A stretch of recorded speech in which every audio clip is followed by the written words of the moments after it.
think Chinamen, Sikhmen of East Asia nowadays, perhaps nerds or geeks, they have all been terms used to designate people from Chinese descent. They also reflect the discrimination and racism towards Chinese immigrants. Throughout Canadian and world history, the Chinese people have always been the target of stereotypes and racism. Even nowadays, the discrimination towards Chinese is still present. Firstly, let's take a brief journey back to the 1800s when the Chinese immigrants first arrived in Canada. When they first arrived here, the Chinese men had to work for the construction of the railway in Canada. They got the most dangerous jobs and were paid for half a white man's wage. They say that for each mile of the railway, a Chinese man died. However, the only appreciation and thanks they got for their sacrifice was head tax imposed by the Canadian government in 1882. By 1903, it has raised from $50 to $500 per person, making it impossible for the railway workers to reunite with their family members. The Chinese were restricted to certain jobs and did not have the right to vote. Now we're going to see a video clip from CBC back in 1907. Starting in the 1870s, mobs of white laborers in the U.S. had periodically attacked Chinese workers, destroying their homes and businesses. In 1907, American labor leaders came to Vancouver to speak at a meeting of the Anti-Asian League just a block from Chinatown. Suddenly, the meeting erupted. They just came roaring through this whole area. They smashed the windows, they beat up people, they looted, and literally trying in the best way they can to, and in the most hostile way they can to say, get out of here, get out of this country. As we can see from the video, even during the worst times, the government tolerated the discrimination and turned a blind eye. Now we are going to look at a testimony from a Chinese war veteran from the Second World War. In civilian life, being Chinese was a liability. In wartime, it was their biggest asset. As long as they were in uniform, Chinese soldiers were even allowed to vote. And when they returned home, their ethnicity once again became a liability. Their status gone, they could no longer vote. They said, look, our boys were willing to sacrifice their lives. They were making great contribution to defend democracy, to defend the country. So it's about time, the government should change its attitude and, grant us civil rights. So in 1947, that's exactly what happened. I'm proud of it.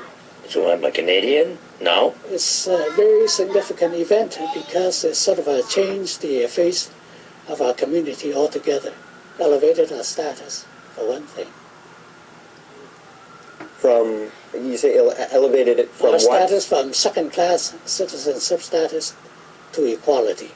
Okay. As we can see, after the Second World War, the Chinese were being elevated to equality with the rest of the white population when they got their right to vote.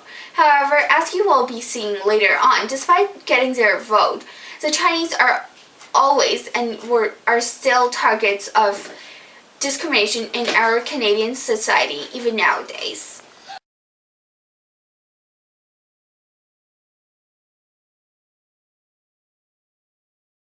For example, in an article published by Maclean's, one of the most read magazines in Canada named Too Asian, the stereotypes against Chinese are openly presented as a fact of truth. Personally, I think that the article is biased. The authors made a general judgment of all Asian students based on stereotypes such as the Asian students are only preoccupied with their studies and are not involved in any other social activities. The article also mentioned one of the mothers of the white students telling another Asian student that he was the reason her son didn't get a space in university and that all the immigrants in the country are taking up university spots.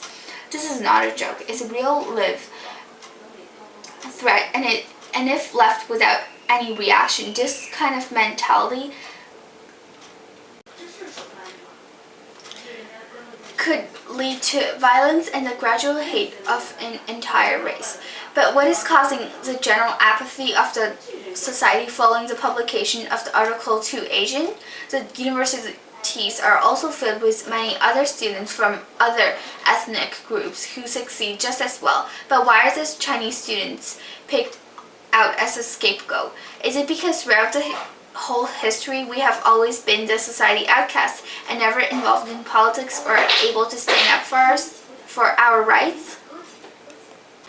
You might think there has already been change, like Adrian Clarkson becoming the Governor General of Canada, or Vivian Poy elected as the first Chinese Senator of Canada. So why am I still complaining for the injustice towards the Chinese immigrants? As much as these changes were all good for starters, we need a massive change that will change the whole perception of all Chinese being socially awkward and nerds, only preoccupied with their studies. We are humans who are equal to everyone else and able to stand up for ourselves, facing injustice. But for that to happen, the next generation of Chinese Canadians need to get involved into politics and take the fate into their own hands and change the norm. Most importantly, we all need to treat others equally without prejudice or stereotypes. Now we're going to watch a clip from Prime Minister Stephen Harper's apology for the head tax.